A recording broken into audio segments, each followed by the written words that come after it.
Welcome, all gamers and non-gamers alike, to my new series that I like to call Retro Gaming. In each episode, I'll be trying 3 games that will surely... This series will try out the nostalgia sensors of every gamer. Let's get right into it. I'm sure that everybody knows the first game we have here, called Pong. On this particular website you can choose if you want to play with your mouse or keyboard, but I strongly suggest to play with the keyboard. Right now I'll choose the mouse, just so you can see why it is better to play with the keyboard. Now look above the playfield and you can see that sometimes my mouse just runs out of the field.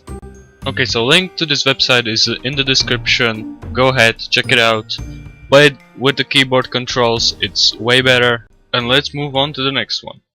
For the second game I have classic Breakout, and I don't know if this actually is the original one or if it's even remotely close, but it's a Breakout game.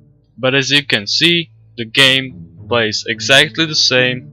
You have certainly played a game like this in your childhood, we all have.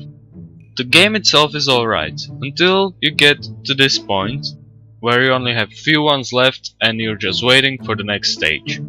Of course, once you hit every single tile or block or whatever you wanna call them, the game switches to another stage, and once you accumulate 500 points, the game adds 1 life to your total. Now let's move on to the last one, and in my opinion, the best one.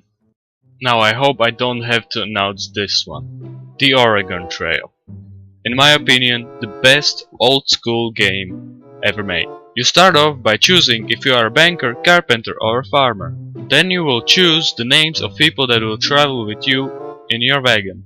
For my party I of course chose the names Dalton, Jane, Jack and Rose from the Titanic, and the last one to join the fray is, well, Frey. Next you will choose in which month you will start the game. I of course chose April, but you may choose whatever you want. Next of course you buy supplies for the road. So this is what I ended up with. I don't know if it's good or bad, but this is how I won it. Now just listen to this music and enjoy.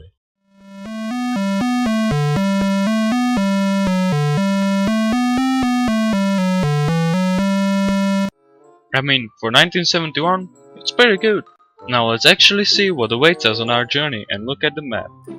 This is the Oregon Trail. From start to finish, from Independence to Oregon. It's pretty long. But that didn't stop people in the 1800s, so it cannot stop us now.